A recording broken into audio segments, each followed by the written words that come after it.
What's up, friends of the good mood? This is Manni, and welcome to yet another Christmas video for you guys right here, where I do not only wear the Christmas hat, but also show you some amazing gameplay that I recorded before the modules, by the way, that I want to share with you because it has some very interesting things in it that you need to see, okay? And also, of course, happy holidays and Merry Christmas for those of you who celebrate that.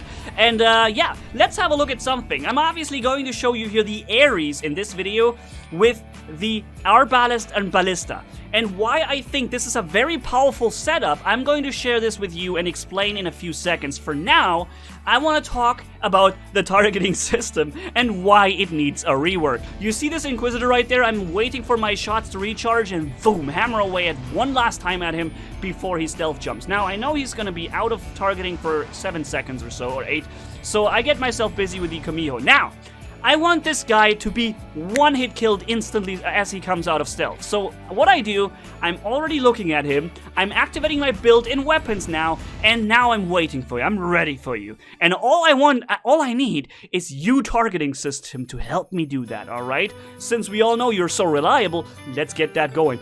Alright, here we go. Inquisitors come out of stealth. I already hit the button to target once. I get the guy behind the beacon, behind an obstacle that I can't even shoot at.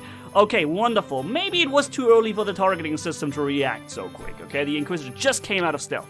Let's press again. Okay, boom. Next target that I get is Roman F all the way back there in 640 meters distance, halfway covered between an obstacle and a bridge and something.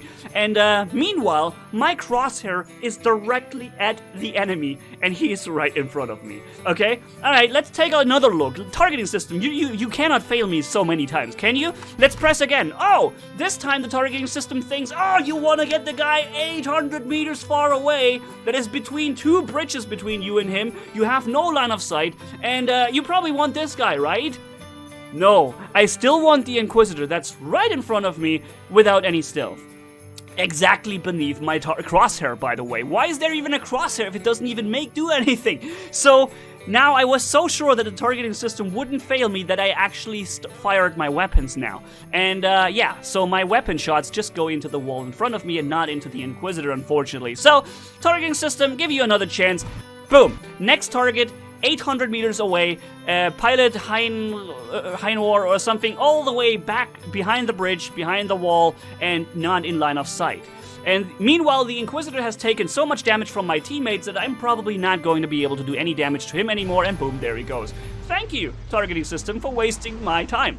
Now, why did that happen? The answer is quite simple before we go into the topic of the ARES right here. The targeting system is kind of dumb and just follows a rotation within a certain angle of you're looking at, right? And then it will just repeat. But instead, all it needs to do is really just consider 3 factors. A, closest to the crosshair, closest to what you're looking at right now. B, is in line of sight the target, right? Is there something between you and the target so you can't even shoot the guy? And C, in weapons range, okay? But of course that would make Hydra, for example, almost impossible to look at someone who is behind others and behind walls and shoot at him. So all you need to do for the targeting system to make that happen is every second target switch considers these factors and gives you a target that is closest to you, closest to the crosshair, and not covered by anything. And the other second, switches will be following the old rotation. So every second time you switch, you will first get the priority target that is in front of you and close to you so you can actually fire. And the other ones, just rotation as normal. And this way you still have all the options for your Hydras to target the guy all the way back. And yeah, you will still have the ability to have a quick switch and target priority to what you really need. Now, let's close the topic of the targeting system and show you why we can be here godlike with the ARES and Ballista ARES, okay? Because I think this is an incredibly strong setup that needs to be shown. There is so much potential. I know this guy's now shooting me over there, so I'm activating my shield, and the additional weapons come in handy here to get this Inquisitor out of the way too. And this is meanwhile the third of how many ever godlike that we had already, and we're still almost full. Why are we almost full? Because we have so much range that we don't need to expose ourselves to enemy firepower very much, okay? We can just afford to sit all the way back and not get really damaged by anyone really very much. Yeah, so I'm walking up here. I know this guy's trying to shoot me, and I'm just keeping this little column in front of me and between us, so he can't really target me no matter what he does. I'm just gonna keep this thing between us, and his weapons will always hit this little column between us, and I don't even need to use my shield and my additional weapons for it. I see this Mender in the back. I know he's coming now, so I'm activating my extra weapons, and now I switch to the extra weapons and try to rain havoc on this guy as much as I can, because he also already... now he used his built-in resistance and his weapons, but not weapons, his healing, but it was too late. He was trying to heal the Bulgazari, but he came too late, and yeah, there was no chance for him to make it happen in time. And yeah, then he also got destroyed very quickly by the built-in weapons. Now, like I said, in my opinion, I think these built-in weapons have too much range as it is. I think they should have a little bit less. But as long as they do have long range, running some certain long-range weapons on the ARES itself is a very smart thing to do, because you can use all you've got, and you don't need to show yourself to many of the enemies. Right? Those who would do a lot of damage, they just can't fire at you. Of course, this on Canyon, especially with our ballast and what's it called? Our ballast and come on, ballista is very, very powerful, as you have a lot of DPM. Overall, it's still really a decent amount of damage per minute that you can inflict with them, and yeah, nothing that forces you to show yourself and get too close to the enemies. So unless they run some Trebuchets, some Flux, or maybe Trident Furies or something, it doesn't really bother you too much, and the occasional hit in between won't kill you super quick, right?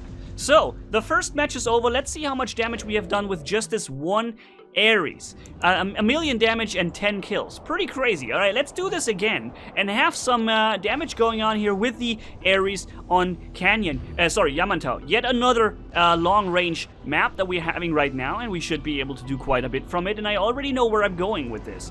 I'm letting my Arbalest and Ballista charge up as much as I can before I fire, because this way I do the most damage per minute, right? So if you can, always shoot just when you fill yourself up. This is how you remain as effective as possible. Now, we already killed the guy who was trying to cap the beacon up there, and meanwhile we're in control of this beacon on Beacon Rush. That kind of settles it, kind of, you know. And what I do now is take the spot here to the far outside of the hill, so I can just keep shooting them into their flank, right? They're gonna try to walk up on the beacon, and I'm gonna keep them firing into their flank the whole time. Somehow Kamihos, I feel, always take a little less damage. That's interesting. He dodged this one pretty good. No problem there for him. Good job, buddy. So let's just keep going. We have every 6 seconds or so we can fire with a full damage output. And that's interesting. I kept saying to you guys that I feel like the Ballista is a little bit too powerful how quickly it recharges, and yet it really is as powerful as I always said it is. Yet nobody really uses it. That's an interesting thing. It is, on a Spectre, it is very, very devastating to the enemy when you can just afford to sit at 1,100 meters and every 5-6 seconds do a lot of damage. Even more than we do right here, because we have only 2 Arbalest, right? So that's just really crazy, and something to keep in mind that I reminded you guys a while back, that this is a very powerful setup and yet nobody uses it. Probably because the Spectre is a robot that you really want to run with Orkans or Tyrants or some massive DPM, right? But it really inflicts a lot of damage even at distance when you play it like that and you don't get killed. So it does represent a very powerful sniper. Dang, that last shot went into the bridge, or the ramp or whatever. Now this guy is getting me here with a lot of damage before I finally managed to walk out of his firing range. I think he manages to deplete his full Scourges, but at that distance the Scourge isn't that crazy. Like, it doesn't deal that much damage to you at that distance anymore. Let's get that Fury. Boom. Pretty good hit at that distance, and before he reaches cover, boom, one more time, and that's it for you, sir. Across the entire map of Yamantau, I can just hammer away at them and keep them under pressure. And that's just really cool, man.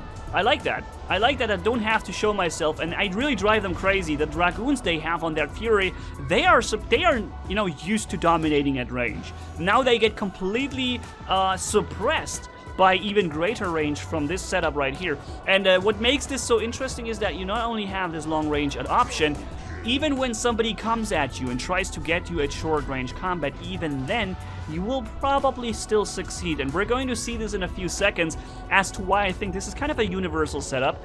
Very annoying at long range, but even when the enemy gets very close to you, you can just activate your built-in weapons and just absolutely destroy the dude, right? So that is kind of crazy and very dangerous to your enemy team. Boom, that Spectre just lost like 40% health with this one hit. And as a result, he made an afraid safety jump because he thought something was going on. So I'm taking a lot of damage, I'm blocking all that, and when this Inquisitor finally drops his stealth, at least for a little second or two, I'm hitting him, and now I get a little bit of fire support and get this guy down. That wasn't ideal, because I activated my shield very early and his stealth outlasted my weapons. So I was unable to answer with a retribution here of these built-in weapons and just fire really, really good damage into him with the short range, if you want to call it 500 meters short range, weapons that this thing has itself. But the next guy coming for me, maybe even the same dude, who really thinks that this ARES needs to go right here. They have decided that this ARES has gone long enough without getting killed, it needs to die now.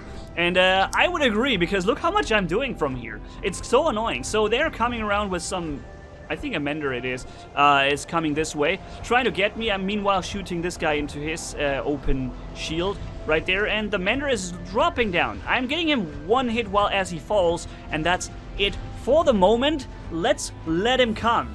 David Adre or so is coming at me, and he wants to kill me. He's got a mission. He's on a mission, and he's really determined to get it. Oh, wait a minute, it is a Strider. It's actually a very useful bot to run. So now I'm activating my shield and activating the built-in weapons, and without a problem, I could have killed him twice times. With all that fire that I had coming out, even if he had twice as much health, I would have still gotten him right there. So, yeah, it's a sniper that you can't kill. You can't kill the sniper, not even at short range, because he has that option with these additional weapons and the shield. So, that's probably one of the most craziest snipers you could run in this game, right? And I also like that this guy was trying to come for me as well with his Falcon, and he activated his weak mode where basically he takes full damage. And that's exactly the moment where I decide to go for him and boom, hammer a full 100% hit into him.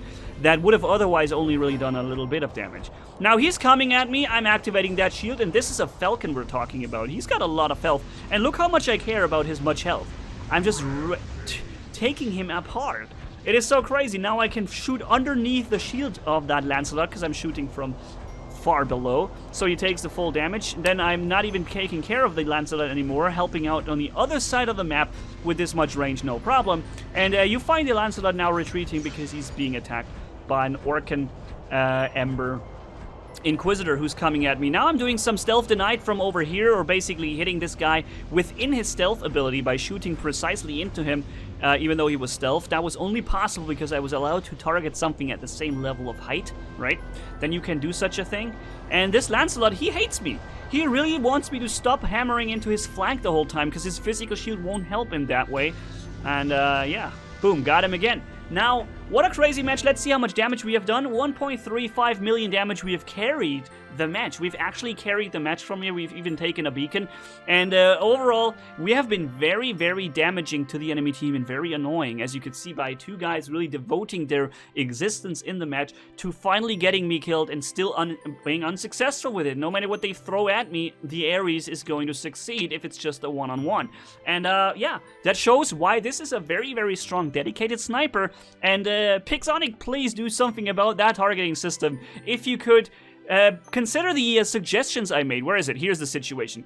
Please consider the suggestion I made here with these priorities in this order, at least every second target switch. I believe that would really help out and solve the problem, especially if every first one of those second target switches is the priority one. So every time you haven't hit the targeting for a while, the button, let's say for 5 or 10 seconds you haven't used this button, that will count as the first targeting switch that will always prioritize in this list and priority list. Closest to the crosshair, in line of sight, nothing between you and him, and in weapons range. So that's the first thing to consider, and then it will go back to the rotation and then back to considering the other thing.